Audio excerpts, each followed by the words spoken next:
Welcome to the Magic of Human Beings. I'm Karol Cristina da Silva. I'm your host. I had many friends who had birthdays this week. So I want to say happy birthday, Andrew, Beata, Laurie, Lina, and Franco. And actually today is Franco's birthday. Happy birthday, Franco. And yesterday was Debbie's birthday, a dear friend of mine who died last December with cancer, brain cancer. And we celebrated by having a Zoom together with friends, sharing her stories, her memories, what each of us, we lived with her together, and how she loved helping people and having people together. And so it was very beautiful having this time with friends to celebrate her.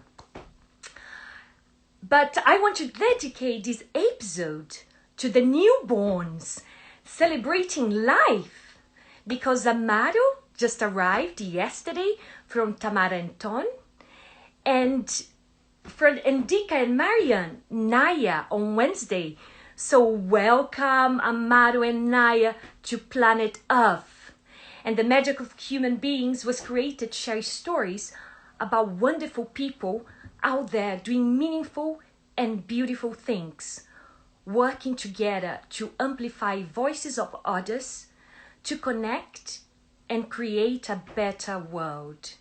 And on that, I will say from Maya Angelou, do the best you can until you know better. Then, when you know better, do better. So, Susanita, let's bring you in. The one and only Susana Sanromán. That when I was a kid, my dream was to be an archaeologist or Egyptologist. I always was like super kind of, I don't know, I always like to know back into history, and I like to discover things. And I like to know what the past civilizations did for us. And I was very interested in to find things under earth, and I was always very interested in layers. And also when I was a bit older, I really like writing. So those were my first kind of things I wanted to do.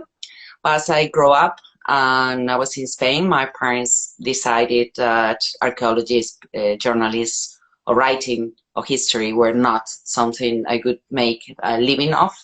So they convinced me to do or law or economy. So I chose economy. The good thing is that I could go to another city, that I always love travel and find places. So I just decided. But after a year, I really didn't like it. I just did it. And when I finished, I just decided that I needed to do art. And I moved to UK and things start going. Oh, wow. Yeah, I think law as well. Well, yeah. How it go for you? For me, it was a disaster because I cannot even remember a whole song. With changed words, it's impossible. I was like, law, no, but both my sisters did. So that, and my dad did law as well, but much later in life, much later. But sorry, anyway, so then you came to the UK? Mm-hmm. And in UK, I just wanted to do, I knew that I wanted to do something creative. When I was a teenage girl, when I was in the last year of high school, I had the opportunity to go to United States, and I remembered I did a course of photography. I really fall in love. And since I did it, I always had the photography in my mind. So I was thinking, why not to try photography? So I just enrolled in Westminster Education Service. That is great because it's a technical place, so you learn everything about photography. I used to develop my own films. I used to print my own films, so you learn a lot of technique. And also because it's lower, because you use film, it's like the results are much more surprising. You have to think much more what you want to do. And I think in a way, by shooting less and concentrating more, you develop the eye faster and also the techniques. So I really, really start enjoying the image. And so that was my first step.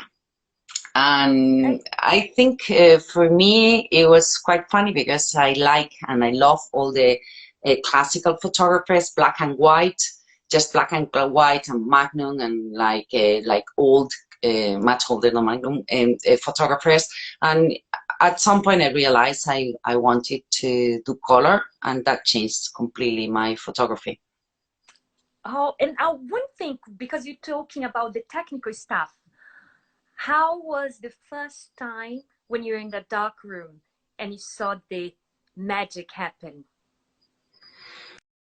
But it's really exciting. Just you take something and you select your images. I mean, at the beginning you're terrible because you don't even know. I mean, I have to say that it sounds all very ideal, but my first images were a disaster because technically I made quite a lot of mistakes, so everything was wrong, and I think I put the roll wrong. I mean, let's move like 1 week after. So my first roll that was decent, that was amazing because yeah, I want to know the experience, your experience of seeing how the light, how the alchemy of everything worked for you.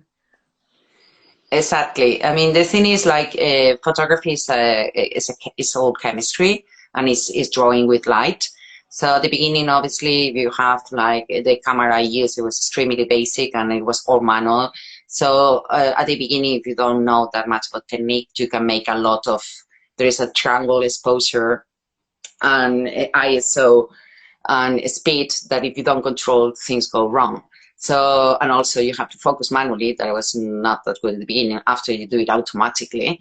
So, you know, things go slightly their own way. But after, when you know things and things become natural, it's just amazing because you have something in your head, you shoot it and you get it. And sometimes you're looking at an image and you're just looking what is in the front of the image without realizing that other actions happen behind. And that's the thing, it's such a quick process that is really, really, really amazing. And it's super exciting to be able to develop your own pictures and to bring your own pictures. Wow. And also another interesting thing is that you see life in color. So when you photograph in black and white, it's completely different because it's much more abstract. It's all about lines, structure, and light and shadows. And there's no colors, it's just grays, blacks and whites. So when you're shooting for a while in black and white, you start looking at the scenes in black and white. You already know how they're gonna look, but it takes a while. And that's an extra, because some images you know that they could look better in color, and some images you know they're gonna look better in black and white. Mm-hmm.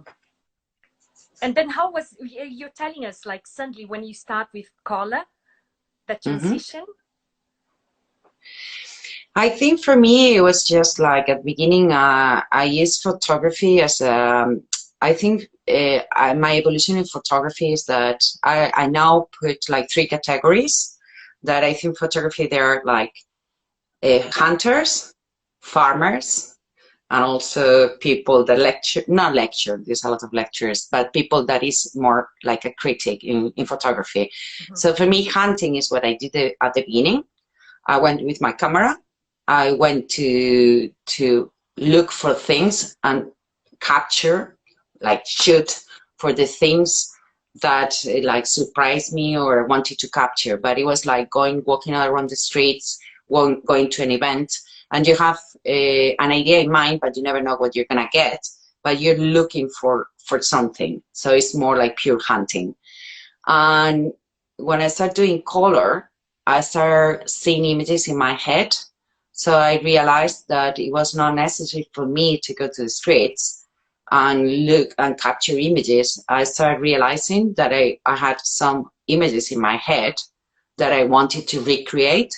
So farming for me is more when you have an idea in your head, an image, and you want to recreate that concept or image, and you construct the image. I mean, in photography, there is a lot. I mean, before it was like a massive boundary between like documentary photography and fine art photography. Fine art photography was always more conceptual. For some people, it was more like farming, not necessarily. And documentary was more hunting. I think nowadays, the boundaries, they're blurring, especially in the schools. They are kind of mixing more. So like documentary photography become more constructed, and all the way around. Also, fine art photography can become very documentary and more real. It depends on the person. But what I realized is, in my case, is that I wanted to do something that was in my head, that not necessarily related to any other photographer, and that I was more interested in the image making process. I saw myself like as a visual artist or an image maker than as a photographer. And also for me, I think from black and white to color, there was an evolution from a simple image to create time and space. That's one of my obsessions. For the reason a lot of my work is constructed in several images, and I do soft frame animation, and it's just like at some point I needed an evolution from one image, and I needed that things happen between the whole process. Oh, I love those. They're so beautiful. And how did you get into performance? Well, that was the next step. The thing is, it was quite funny because in a way, it's just like things just happen. But sometimes you don't know how it happens. It took me a long time to start doing this stone frame things. I was just very obsessed with process. Process in my work is the most important. I can't have an idea when I start. It always happens when I'm relaxed. I'm in a pause. All of a sudden, I start seeing a lot of things happening, but I cannot verbalize it. So I just need to start doing it, and after a time, things happen. But also, for me, it's very important, evolution. While you're doing it, you have to review how things happen, and, you know, like things move to different levels. And I think for me, as an artist, the most interesting thing is not what you want to do, is what the path, the way led you to. And there's a lot of changes, and it's very exciting process. And at some point, a lot of people start saying that my work was very performative because it involves time and space. When I built these things, and sometimes I build with for example, with the things we leave behind, I build these mummies and I photograph the whole process. But at the end, the mummy itself, it could be a sculpture. So it's not just 2D, it becomes 3D. And I don't know why one day my friend Maria started saying that I was a performance, Maria Jose Arceo, she started saying that I was a performance artist because she saw that my work was performative. And I don't know why someone saw one of my pieces of the things we leave behind, and they thought that that was a performance. So one curator asked me for the cube part, Fania Balog asked me to do a performance, and I did one of my modifications live, and it was quite, people kind of like it. So next time there was one of the cube parks, there's an exhibition that is in London. Jude was doing the Chinese year. There's always a Chinese year. There was a Chinese year, and it was the chicken one, but the cock one. And she asked me if I wanted to do a performance. And because I thought, okay, I want to do something funny, I just decided to do this, like really something that was a performance. And also because at the time I didn't consider myself a performer at all. I wanted to do something that, you know, was funny, but also make laugh at myself. So I just decided that in Spain, you know, these summer songs that you have in Portugal, Spain, I think everywhere, that they are absolutely ridiculous. In Spain, there was one that it was like a massive hit. It was like a little chicken that was telling his adventures in the farm, and at the end he ended up smashed by a tractor. But it's like completely ridiculous. And the thing is, like, there was a performer that he did the video with all the sounds of all the animals, which is extremely difficult to do. So I decided that I was going to do that live. And also, I'm going to be wearing a massive chicken dress. And I was going to give the audience a lot of eggs. And if they like the performance, they will continue. And if they didn't like it, they will start throwing eggs to me. I mean, I didn't even start. I didn't even open the mouth. And the eggs were flying. And the thing is that the first landed in my thingy, and it hurt. So I started moving like a proper erratic chicken backwards because I was trying to avoid. I didn't realize it hurt so much. And I was just like totally running from the eggs. And I mean, people got mental, absolutely mental. And people had a lot of fun. I thought there was going to be 10 people. And at the end, I don't know what happened, but it was just, I don't know how many people was there. I had millions of eggs and they were all thrown. I don't think I even sang or sang anything. It was just like concentrated, avoiding for me to get hit. And amazingly enough, a lot of people wrote me later and was like, "You're such a great performer." And I was like, "Are you joking?" From that, a lot of performers came. One after the other.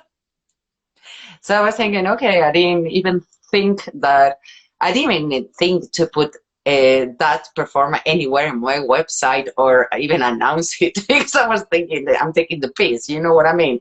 But I just realized that humor is very important in art too. Okay. Even though my work is very serious, I always thought if you do something simple and humoristic, it's also really good. As long as you get like a reaction from people, you're doing something well. So that is how I started my performer career. That's how you start your performance career. Oh, Susanita, my God. And having this idea. Much nicer. Oh. So thank you, Lina, for letting us know, and so many other people. I was like, what's happening? I couldn't see you, but I was not sure if it was just me. That's how you started performing then. So with lots of eggs. Chicken? Yes. And have eggs flying your way. People was very bad at aiming, thanks God. Very bad. Oh, I was very quick. Who knows? Oh, wow! And then from there, how did it feel like? How did it feel? The thing is, like, I always thought I'm terrible. I mean, it's the same thing with law. I cannot remember a single sentence. I mean, I was very good in history and all these things because I always put things on my own words. But I'm absolutely unable to say a sentence exactly. So the thing is, like, I mean, anything to do with performance that has to do with speaking, terrible. You know, I mean, I could say whatever. I mean, more or less, I will say the same, but I have to do it my own way. So the great thing is when you're doing performance, you don't need to talk. You know what I mean? And if you're doing something that you really like, and you can do it very visual, that's how I do it. I just realized that even though I'm not that great at physical movement or anything like that, I'm quite energetic and I have quite a lot of energy. So I just realized that I could have a lot of ideas in my head that involve movement, that they were related with my previous work, and create like images in movement. And I never realized because that I was going to enjoy it. But I remember the first time I did one like big public that I was not expecting, I was commissioned. It was in the Art Week of Tallinn, like 2-3 years ago. And it was quite funny because, again, I was going with a group with Vanya Balog, and I think the curator from one of the galleries that was involved, that was showing art, that it was involved with the whole Art Week. She asked me, "Oh, the curator is asking for performance. Would you like to do one?" I was thinking, oh, okay. And I really thought it was going to be a small thing. I didn't plan anything. They asked me if I had something in mind, and I had one performance in mind for another thing, but it was slightly different. And at the end, I just proposed, and I said, okay. And when I realized my act was closing the Tallinn Art Week, that I never expected. And it was quite crazy because we didn't have that much time to go to the place. I was going to do it in one place. After I was going to do it in another. The thing is, half of the performance I was blind because I was wearing a lot of suits and I was playing with the element of surprise. So the thing is, I didn't see that much. And I was thinking, oh gosh, I had to cut some things and play with garbage, remove like a suit I couldn't see anything. And I was thinking, I'm going to go against the wall. I'm going to kill someone in the audience. But just, and the thing is, like, I was not sure because I had to delegate to people with the music. Everything had to be coordinated and was very time-based. It had a rhythm. And also people, the audience, had to intervene with me because it was about environment and waste. It was called Waste or Not to Waste. Waste or Not to Waste. And the main thing, it was the element of surprise, but also people helped me to change and transform. It was all about metamorphosis and about deforming with the waste. So it was quite a crazy, challenging thing. I was like, why in the hell I went for this? And I was thinking, I'm just gonna, I had to cut with scissors some bags from Christmas Santa Claus with all the wrappings, and I was thinking, I'm gonna pinch someone, poke someone in the eye or something. I'm gonna go to jail or something. But at the end, the thing is, I was thinking, okay, Susana, whatever it happens, no one knows how the performance is. So you fall on the floor, just follow with it and just don't complain about anything. If you're not happy with anything, just don't complain. You just have to do it. Just do it. And if you just bang yourself against the wall and you start bleeding, just go with it. It's part of the performance. And thanks God, there was nothing of that. And it went really well. And I enjoyed, but not so much because I was really nervous. But it went well. That time it went well. The time I really, really enjoyed. There was someone that saw that performance. Some months after, asked me to do the same performance, and I did it in London.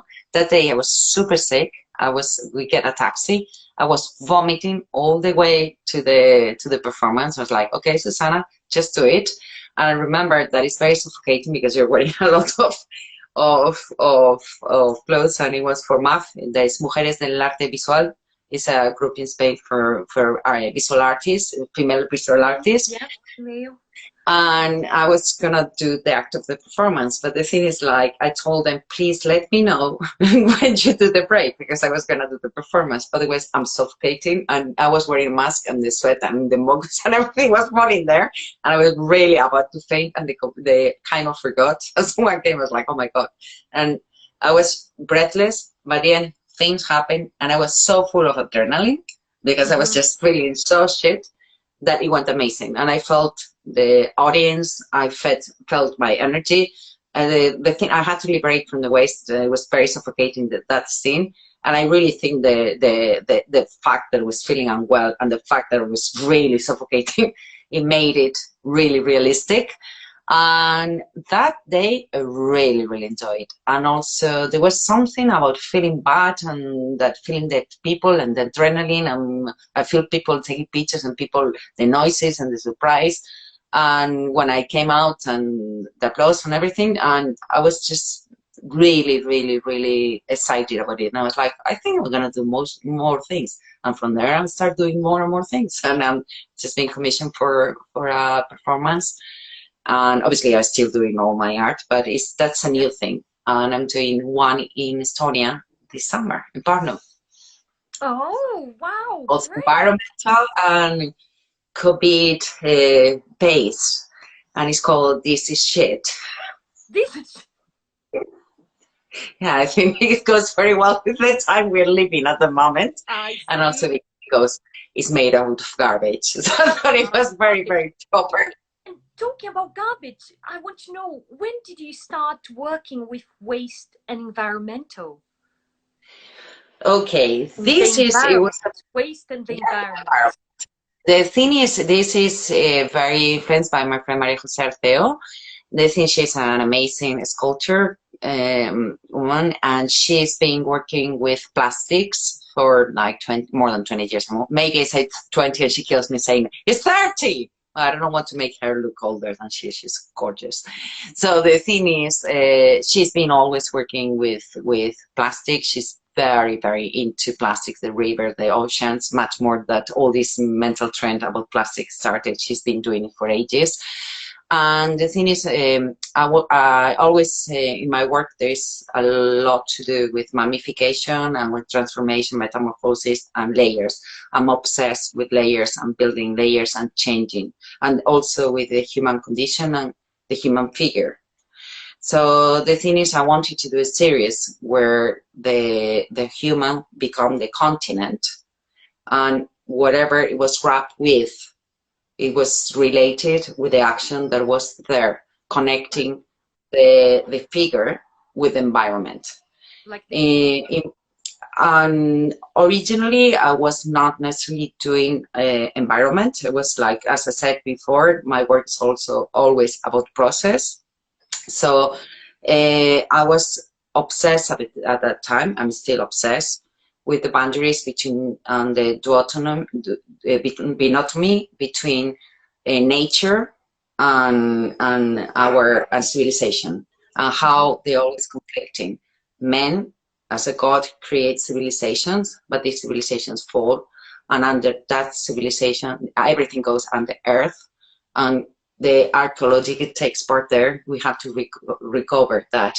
But every civilization has a rise and a fall, and at the end, we think we're gods, we think we control because we're intelligent, we are very selfish, but at the end, nature always, we always go back to nature. And it's the same with the cities. What happened in Detroit, a massive city, all of a sudden there is an economic crisis, there's a bankrupt, and all the houses they are overgrown with grass and nature. So it doesn't matter what we do. I mean, it's very sad what we do to the planet, but in reality, I think if we don't survive, other animals will survive, and we're nothing. So but we definitely will should care, because we are extremely lucky to have this amazing planet. So the thing is, I was really thinking about how we influence and affect nature. And it was like Maria Jose is much more from a very pure environmentalist approach. She's just amazing, and also listening to her is just amazing, and her work is fantastic. But I wanted to do something that related more with the impact of our human activity in the environment, and also into not just the waste we throw, also the buildings and the places we use, the cities we abandon, the factories that they are not longer in use, and they still all the industries like mining, that they leave a massive footprint on the landscape. So I was very interested in the footprint of human activity in the environment, and also to put together the duality between nature and human activity, and the earth and the nature in the cities and the landscapes, the naturescapes. You leave behind. Yes, exactly. Your series, yes, exactly. It's so beautiful, and that we can see the just position of the human being. How was doing that? So that's the thing. That's the thing. I mean, the first time I was thinking what to do about. Maria Jose was going to Dungeness, and she was going to go to the beach to get the plastic. The place is fantastic. And she said, oh, you're going to love it for photography. And she was getting some nets and blah, blah. I say, okay, we go there and I help you to get your plastic, but you are going to be my model. I wrapped you into the plastic or whatever we found there. So at the end, there was like a massive mound in the middle of this fishing village that is no longer in use. So you see all these tools from little huts and tools from fishermen that they're abandoned, they're rotting. There was a massive mound of nets, and a lot of grass was growing in between. So almost it looked like a natural landscape, but obviously it was full of plastic. So I said, there. And she was like, oh, do you want me to be naked? I was like, well, not totally. I mean, if someone come in, she was like, I don't care. I was like, okay, great. So I just wrapped it, and that's how it started. And from there, I developed. But that's the thing, for me, it was very important that the figure of the mummy that I construct, for me, represents the body or the human figure, because sometimes we tend to accumulate things, to buy things, to want to get more and more and more. And at the end, when you die, the only thing you leave is your body. The rest, someone else is going to take it. So it's the human remain that is going to go under earth with the other civilizations, with all the plastic, with everything. And at the end, we are just layers. So for me, the mummy also represents transformation, and death is the ultimate transformation that goes and gives life to something else. So everything around us is in continuous transformation, in continuous fluctus. So for me, the mummy represents humanity, society, in terms of I put the waste on them because I put the waste on us. We are all, absolutely all. There is no guilties, there's no we are all victims and we're all perpetrators.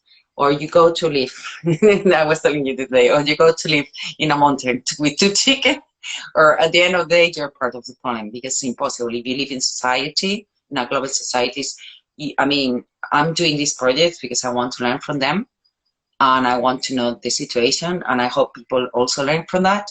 But I'm not a preacher, because I would be very hypocrite if I would say that I'm doing environmental art. I mean, I'm doing art that relates with environment, but to be an environmental artist, I will have to be much more drastic in my life.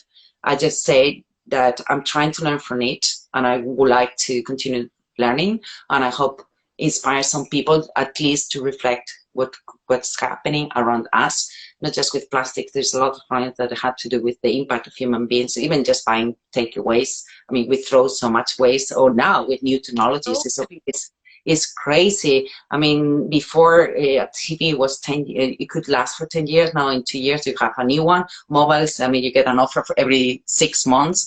So it's just, we're producing so much waste, and nothing is long lasting. Everything has a really short life. So that's why I wanted to call it very simply the things we leave behind.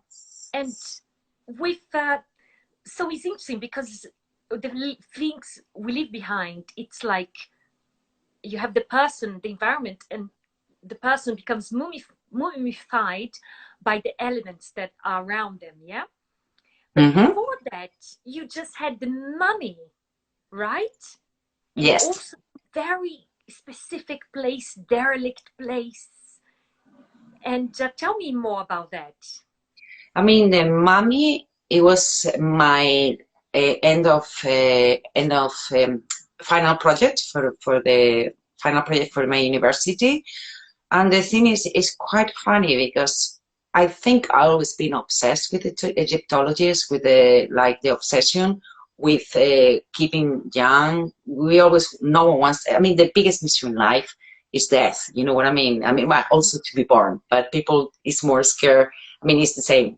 Before you were born, you were nothing. I don't know why people is always so scared about what happened after death, and no one cares about what you were before you were born. It must be the same thing, you know, in a way. But it's like in any culture, there is the idea of the afterlife. There's the idea of what is our purpose. Doesn't matter how advanced or less advanced they are. It's it's something that is in us, is a mystery of life. We want to find answers. And I always was obsessed how different cultures try to keep the body alive as part of showing a promise for eternity. And for me, it's also such a simple figure. It's just like a little thing like that. And I always been obsessed with that. I don't know why. But no, in fact, I discovered 3 years what I'm talking about. It was just, it made me cry, absolutely cry. I mean, I was just, my nose completely unblocked. When I was a kid, my mother used to live in the country, my grandmother used to live in the countryside, and my great-grandmother, and they are from this little village. So every summer, in July, we used to go for 1 week to go there to see the my great grandparents, or my grandmother, their parents, and also like some relatives.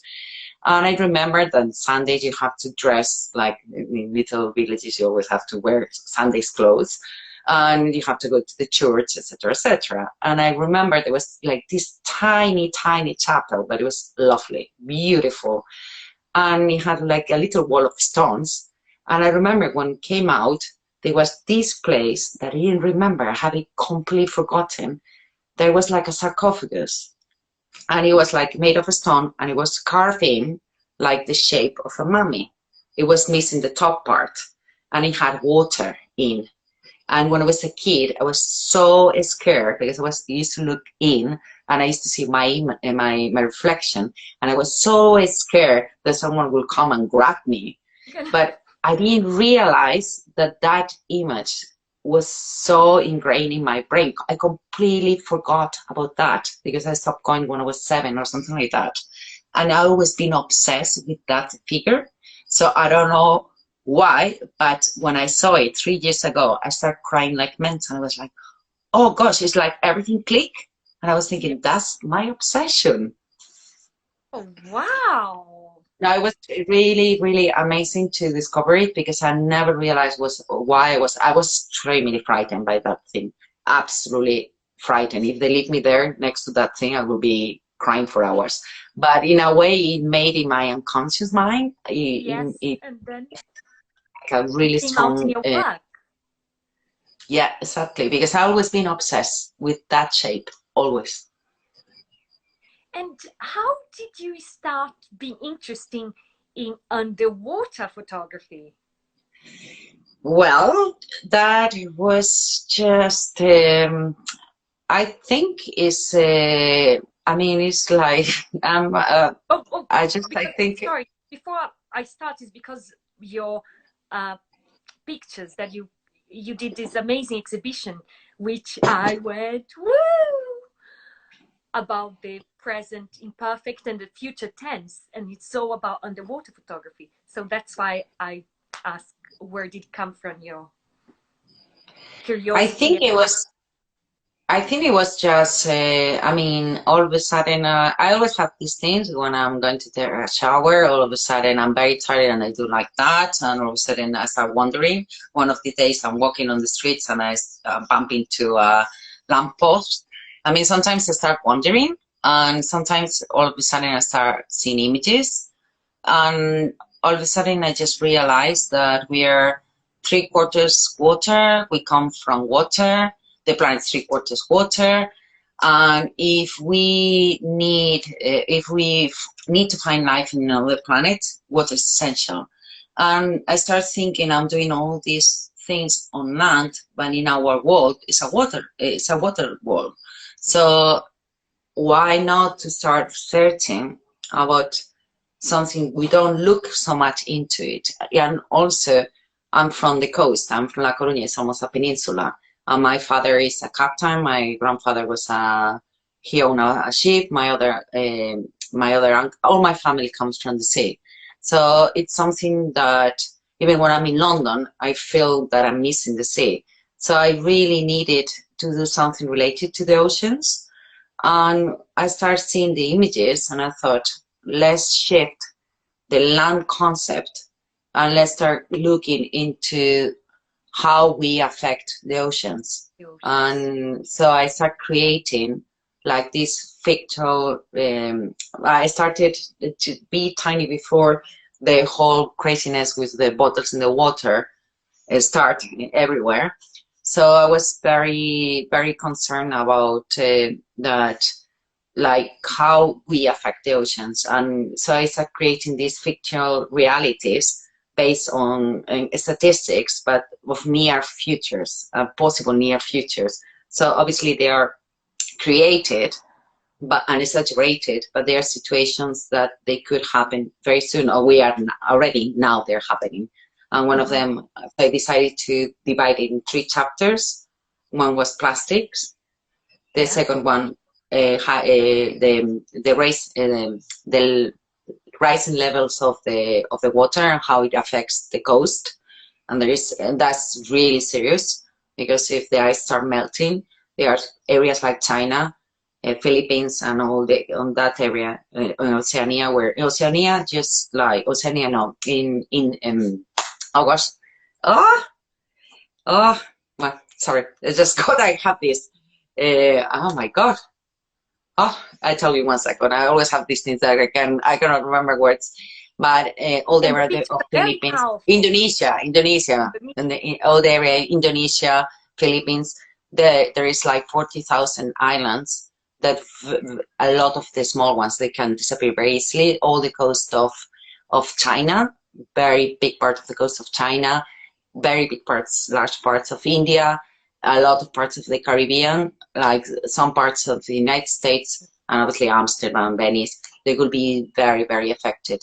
And Barty is he just mentioned something about before the ocean, about the mummies. He's like, I like the metaphor of the mummy for the loss of a highly technological civilization as a warning to our situation in respect of the undermining of our own very existence.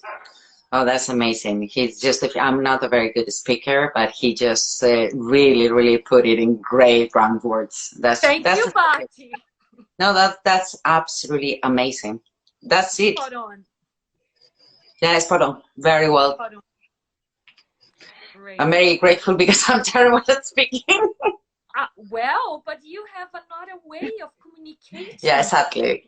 No, I know. They're powerful. Now, I'm very passionate, and I think Sorry. Yeah. So what was the third one? So plastic. And the third one, also on the second one, I was very interested in on the new kind of migrant. That is a climate migrant that we're gonna see very soon. So that it's happening already, but that's unfortunately is something that is just gonna start happening more and more and more because of the drastic changes. Like, I mean, some people say there is no climate change. Okay, I mean, Galicia is we're having an amazing weather this year, so I don't know. But I think I was very concerned. I really think the climate migrant is going to be the new kind of migrant, and it's going to be really, really, unfortunately, it's not going to be very, very good for us as planet. And the third one, continue. Yeah. So this was the third one, was climate. No, the third one. That's the second one. It has to do with the rising levels of water, and people has to move. The third one is about the ice caps and the melting of the ice caps that goes together with the second one. And I wanted to go to the second biggest piece of ice, that is sheet of ice that is in Greenland. And also because Antarctica is separated, there's no people living. Greenland is a bridge between continents. I mean, it used to be connected, and also it's the less populated place in the world. And there is a place where there's been the most drastic changes in the melting of ice sheets, much more than Antarctica at the moment. And I really thought that I wanted to do a project underwater, under ice, with also, I was very interested also with minorities, how, for me, it's like almost like a lot of minorities, like indigenous minorities, they are very connected with nature, and we forget a lot to be connected with nature, and they live in one of the hardest environments, harsh environments in the world, and they still are able to survive, and they have a communion with nature, and they have massive respect with their land. And the thing is, I wanted to do something that involved the idea that Greenland is drifting away, and also their culture is drifting away with the motherland. So I wanted to do something quite poetic, and that also remind us that we are sometimes too disconnected with the nature, and we are living in concrete squares. Yeah. I think COVID, in a way, amazingly enough, is helping a lot to help to make us realize how important is nature, because the fact that we are now a bit trapped in the cities and we have to remain at home, in a Yes. way, feel suffocated. And I don't know, in UK, I mean, the last months, I mean, I live in UK, but the last months I moved to Spain because I needed a bit more air. I'm in the countryside, which was great during the whole lockdown. But I think here this is happening a massive change where a lot of young people, because now with the teleworking, you can almost live everywhere. So a lot of young people, they're moving to rural areas and they are like abandoning a bit the cities, which was always the opposite. The old people was in the countryside and the younger generation wanted to go to the cities. So it's like progressing. I don't think in London it's happening as much because the countryside is quite far away. But here you can live very close to a city, but still be in the countryside. So it's just, I think COVID is changing a bit the trend, but I think in general, we are forgetting a bit about nature. So I wanted to do something there. And I wanted to do under ice, under the icebergs. And also I wanted to do with the Inuits from Greenland. And you know, Susanita, you have But it's such a canceled. determination and such a drive that it's like, I love how suddenly, oh, I want to do underwater. What do I need? Okay, I need to learn how to dive. I need to learn how to do this. And you just go for it. It's very inspiring. Well, I have to learn. It was quite funny because now it's cancelled because of the pandemic. I couldn't go last year that was last year, and I couldn't go because obviously I was not gonna get my terms to Greenland. He will kick me out immediately. I mean, obviously last year was really Spain, Europe in general was having a lot of cases. I mean, obviously it was blocked any entry for any European or any other country into Greenland. So I really rushed to learn scuba diving in a record time, and I was all ready. Well, let's see if I can do this year because it's still not clear, but in life you have to adapt, and that's what's happening, adapting. Oh, and you know, Barty said you can hire me as your spokesperson. Woohoo! He's good. He's good. Tell him that we'll talk about it. Baninha. And talking about nature, animals, I want you to tell me about the British Photography Award that you were up for it. That was last year. Yes. That was really, really exciting. And that was in one of these residencies that I was doing in Athena. I love the Athena residency, and all my partners, we made a massive group of artists. I love the Athena residency.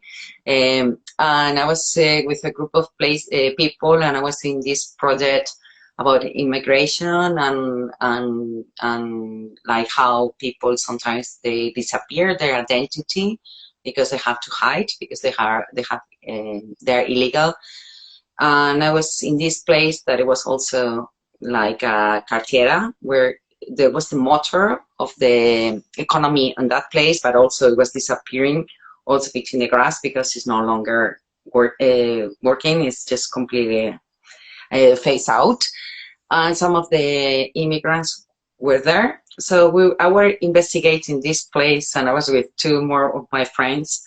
And all of a sudden, I just went to a basement, and in the middle of nowhere, with all the papers from the cartiera, because it's an ex-paper factory, and all the dust, there was this massive, like ram that looked like really sick, and it was just there with like a lot of light came in, and it was like I didn't expect that animal in that basement.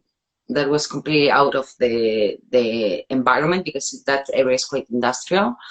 And when I just got the camera, I took the shot, and I thought it was like an amazing moment when the animal saw us. Also, was a bit sick. He just ran against us, and we were running like crazy. And 2 days later, it was dead. But it's just like, it was like just one image. I went hunting there. I mean, I usually do farming. I went hunting, but I felt such a strong feeling and connection with the animal that that's the thing. We are taking we are taking so much of the land of the animals. The animals end up the boundaries between the city and nature. They are overlapping.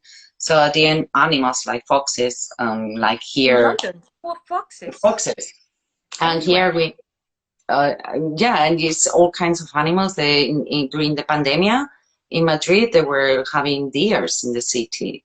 And you can end up having all these animals. They will never approach the city because of the noise, but because you're restricting their natural habitat, at the end, you find them in the more unexpected places. So for me, the image was a reflection of that, again, with my idea of the urbanization, the cities, and the nature, how they combine. And I thought that it was very magic when I saw the animal. It was very sad that I saw it dead, but also it made me reflect a lot on the idea of this overlap and how we are animals like the rest, but because we are stronger and we are more territorial, we end up taking their habitat.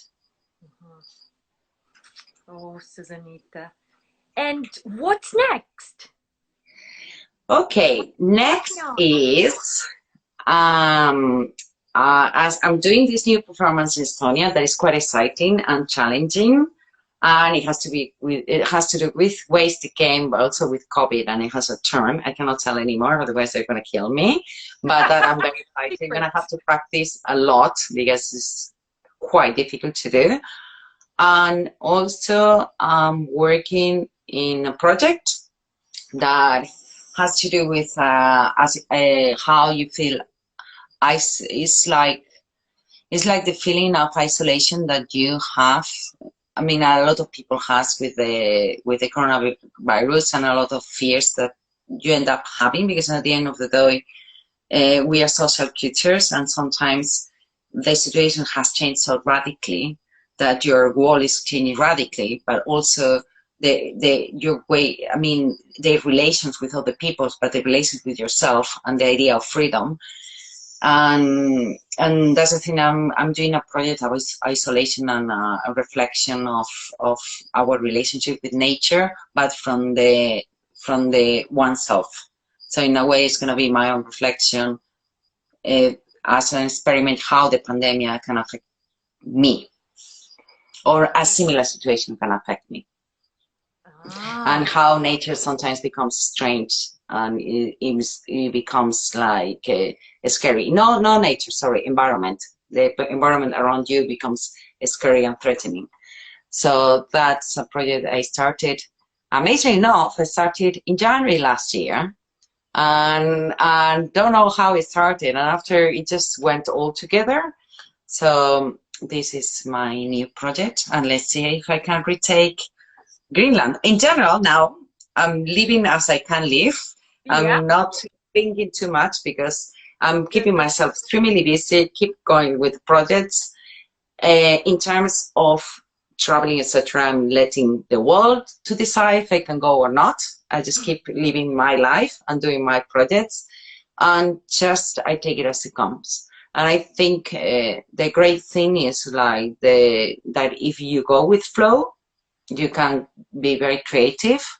And that's the thing. I mean, it's quite difficult because I have some things I want to do, but it's not up to me. But I think at the moment, where it comes, I'm not going to stop, and that's it. So let it flow, focus in what you can do. Exactly. Great. And if you have a superpower, what would that be?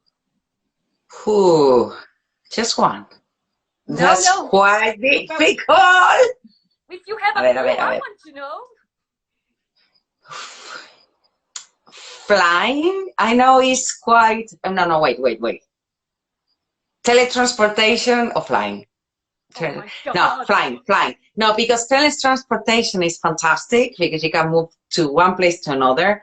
But I think if you can do it too easily, it will completely spoil it. You know, sometimes when things are too easy, it looks the magic. No, I'm going for flying. flying, because I'm gonna get there's the a license. journey before you get teletransportation gets you that immediately, but flying there is the journey to get there. Exactly, and I'm getting the license. I just decided. I like it. And travel machine, you can go anywhere. Future, past, you choose. Where would you go? Well, I think I know. I think one of the places, apart from, I have two, it's difficult. No, Egypt, I will be very probably, I will be almost a slave. I'm not sure. No, I'm going for. You thinking going back?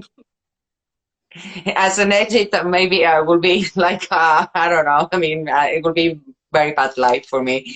I think probably, no, definitely, I will go to Paris in between wars, in between the wars, in 40s. 30s, on the 30s, 2030s in Paris. I think Paris 2030s. I think because no, it doesn't matter Paris. It's just because the movements happen there. You know, I mean, I like Paris, but the thing is, like, I think one of the most extraordinary times in art, where a lot of movements that I like were there. It was Paris in between wars. I mean, every time there's a war in between, there's like a lot happening. I think Paris was the capital of art, but it was in a very, very fruitful time. A lot of amazing kind of movements happened there at the same time. And I think they inspire and they spread from all around the world. And that's the thing, I think it was a very hard time because it was after the First World War and just before. It was, they were reconstructing from the First World War that in terms of life, it took a lot of lives, but it was such an explosion of creativity. And also it was like people was really strong. And I think like they show a lot of endurance and the movements, like it was all about life and passion after a horrible time in history. So I really think I always look at it's not just art, but any of the arts, writing, everything. I think a lot of writers from that time, I really like them. So just Paris in the 2030s. And also for women was a very interesting time.